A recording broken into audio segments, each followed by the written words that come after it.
ನಮಸ್ತೆ ಆತ್ಮೀಯರೇ, ಹೇಗಿದ್ದೀರಾ? ಆರಾಮಿದ್ದೀರಲ್ವಾ? ತುಂಬಾ ದಿನಗಳ ನಂತರ ಸೂರ್ಯನ ಆಗಮನ ಪ್ರಖರವಾಗಿದೆ. ಎಲ್ಲರೂ ಒಂದಲ್ಲ ಒಂದು ರೀತಿ ಬ್ಯುಸಿಯಾಗಿದ್ದೀವಿ ಅಲ್ವೇ?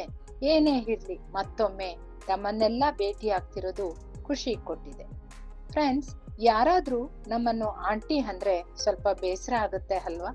ಬೇಡ, ಇನ್ಮೇಲೆ ಬೇಸರ ಮಾಡಿಕೊಳ್ಳದೆ ಥ್ಯಾಂಕ್ ಯು ಹೇಳುವ ಅಭ್ಯಾಸ ಬೆಳೆಸಿಕೊಳ್ಳುವ.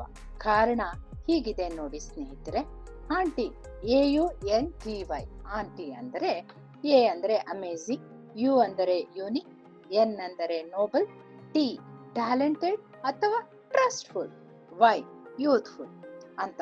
ಹಾಗಾಗಿ ಬೇಸರ ಬೇಡ. ಹಾಗೆ ಒಮ್ಮೆ ಎಲ್ಲರೂ ಒಳ್ಳೆ ನಗು ಮೂಡಿಸಿ ಮತ್ತೆ. Okay, good. ಈಗ ಪಾಯಿಂಟ್ಗೆ ಬರುವ.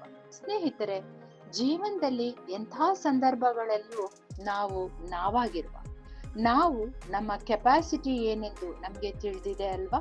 ಹಾಗಾಗಿ ನಾವು ಆಕರ್ಷಕವಾಗಿಯೇ ಕಾಣ್ತೇವೆ. ನಮ್ಮನ್ನು ಗೌರವಿಸುವ ಜನರು ಇದ್ದೇ ಇರ್ತಾರೆ. ನಾವು ಯಾರನ್ನು ಮೆಚ್ಚಿಸುವ ಅಗತ್ಯವಿಲ್ಲ ಆತ್ಮೀಯರೇ. ನಾವು ನಾವಾಗಿದ್ದರೆ ಅದೇ ಅಪ್ರತಿಮ ಸುಂದರ. ಒಪ್ಪುವುದಾದ್ರೆ ಲೈಕ್ ಮಾಡಿ, ಸಬ್ಸ್ಕ್ರೈಬ್ ಮಾಡಿ, ಬೆಲ್ ಐಕನ್ ಪ್ರೆಸ್ ಮಾಡಿ.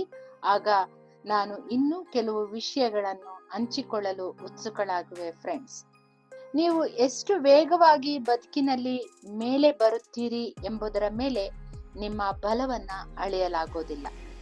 ಬಿದ್ದ ನಂತರ ಎಷ್ಟು ಬಾರಿ ಎದ್ದೇಳ್ತೀವಿ ಎಂಬುದರ ಮೇಲೆ ತಿಳಿಯುತ್ತದೆ ನಮ್ಮ ವ್ಯಕ್ತಿತ್ವ. ಜೀವನದಲ್ಲಿ ಸ್ನೇಹವಾಗಲಿ ಸಂಬಂಧವಾಗಲಿ ಚೆನ್ನಾಗಿರ್ಬೇಕಂದ್ರೆ ಸರಿ ತಪ್ಪುಗಳನ್ನ ಹುಡುಕಬಾರದು. ಒಳ್ಳೆಯತನದಿಂದ ಅಥವಾ ಇಲ್ಲವೇ ನೋವು ಇದ್ದರೂ ಚಿಕ್ಕ ಪುಟ್ಟ ಸಂತೋಷವನ್ನ ಹಪ್ಪಿ ಬಾಳೋದೇ ಜೀವನ.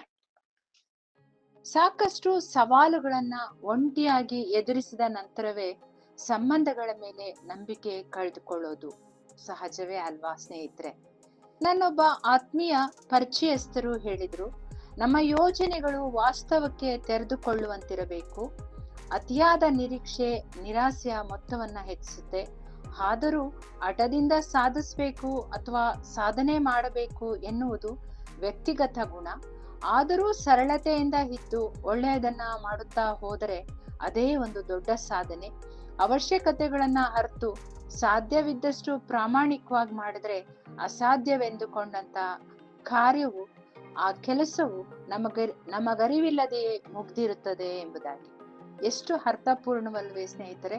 ಇಷ್ಟವಾದರೆ ಮತ್ತೊಮ್ಮೆ ಲೈಕ್ ಮಾಡಿ, ಕಾಮೆಂಟ್ ಮಾಡಿ, ಸಬ್ಸ್ಕ್ರೈಬ್ ಮಾಡಿ. ಮತ್ತೆ ಭೇಟಿಯಾಗುವ. Take care.